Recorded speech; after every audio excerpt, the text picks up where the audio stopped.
Good evening, middle school parents and guardians. This is Mr. Velthouse. Just wanted to give some reminders and updates about tomorrow. We are excited for our students to come back to school and slowly but surely return to normalcy. Talk a little bit about tomorrow, our normal morning routine for a school day. Traffic-wise, parents who are, students who are car riders are going to be dropped off in the front of the building near door 1. And those students will come in to the building, and if it's before 7:45, they're going to report directly to the gym. The doors will open at 7:35 in the morning, so parents can start dropping off at 7:35.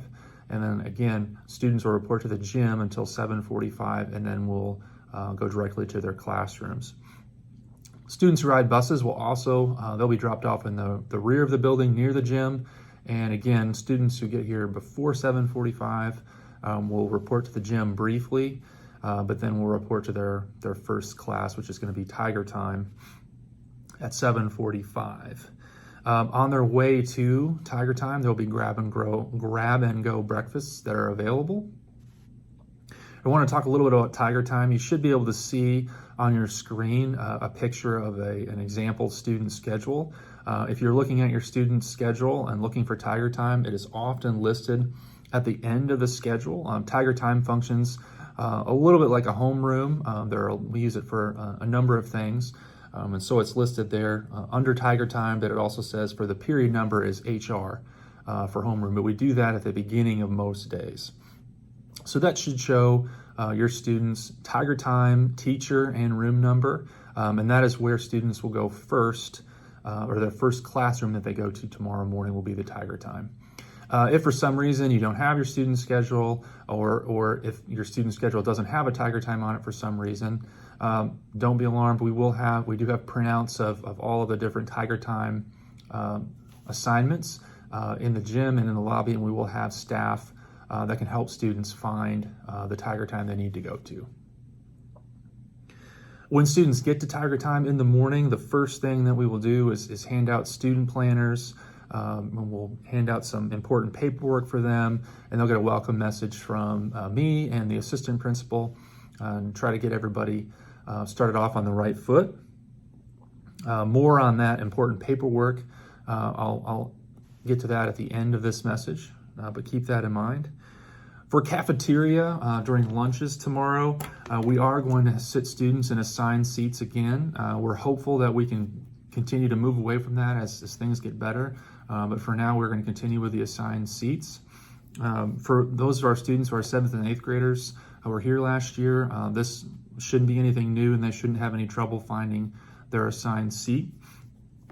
But in our cafeteria, the seat numbers start in the back. So the low numbers, 1, 2, 3, are near the serving lines, and the further away you get from the serving lines at the rear of the cafeteria, the larger the numbers get. And you can see an example here of what we're talking about. Lunch assigned numbers. So cafeteria seats, if we're facing the back of the cafeteria near the serving lines, the numbers start in the back, starting with 1 over here by one of the entrance doors. So we got a 1 here, we go across to 2, 3, 4, and that goes all the way over there, and then sparks back over here. So as we go towards the front of the cafeteria, the numbers get larger. So if you're looking for your number, keep that in mind.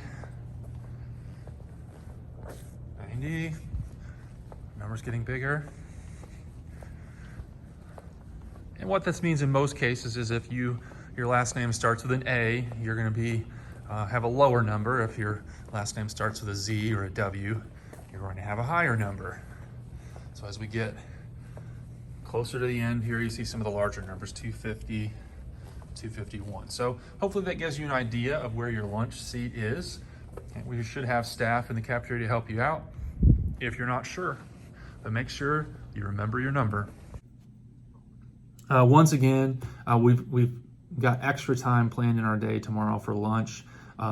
Staff will let students know ahead of time what their lunch number is, and we will have staff available to help our students who've not gone through this process before find their seats and we should be able to get through lunch in the amount of time that we have. After school, car riders will again be picked up outside of door 1. Bus riders will be released to the gym for most of our buses are gone within 10 to 12 minutes. And we thank our transportation department for that speedy pickup time. Students may also choose to walk or ride a bike to school. If they want to do that, they need to have a note of permission from a parent or guardian. And those notes can be picked up in the office, and that form should also be available online in our online Harmony registration as well. Back to those important forms. So students will get a packet of important forms in their Tiger Time tomorrow morning, and we'll remind them to make sure they take those forms home with them. So you might ask your student if they have that packet with them. There are some enrollment forms in there, and you should see an example of those right up here, hopefully. If you filled out the Harmony registration online, you shouldn't need to fill out that form. If you didn't fill it out online, please make sure to fill out the paper form. It is incredibly important that we have accurate info and information for all of our students. The next thing that you should see is going to be a Chromebook insurance form. And again, you should see an example of that somewhere right about here. Chromebook insurance is an optional thing that you can opt for, and it is $27, covers the full year. Students all are getting brand new Chromebooks this year. I think over 80% of our parents opted for Chromebook insurance last year. It's a great deal, given that middle school students sometimes make mistakes over the course of a year with a Chromebook.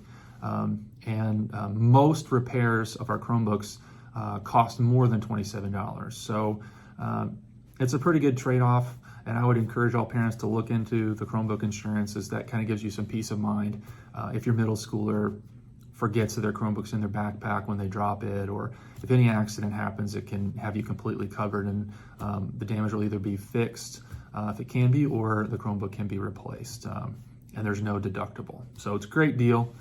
So please take a look at that and think about Chromebook insurance. It is $27.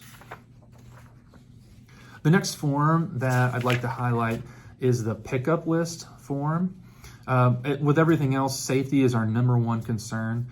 We want to make sure that your student goes home with only the people that you want them to go home with. However, we also don't want, we know many times when you have other people picking up your students, time is of the essence. And so we don't want to slow you or someone who's helping you pick up your student down either.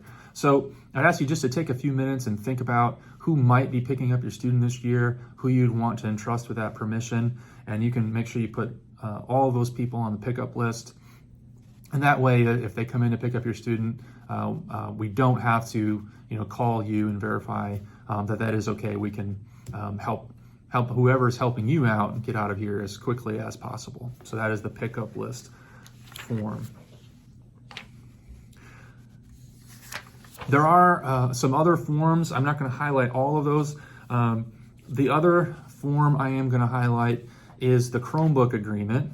Because Chromebooks are such an important part of what we do throughout the day here at the middle school, we are going to assign Chromebooks on the first day before students have filled out their Chromebook agreement. However, we do expect that those get filled out and returned within a reasonable amount of time. And if you can please help us with that, we'd appreciate it. Just a word on Chromebooks. Some things that we'd like to highlight with our students is that the Chromebook is theirs to use, but it is not theirs to keep forever. So it's something that the school would like to keep nice for as long as possible. And if the student leaves us, or for whatever reason, the Chromebook comes back to the school. So it's something that they're entrusted with, and we hope that they pay as much respect to it as possible. So some things we discourage them from doing are putting stickers on their Chromebook.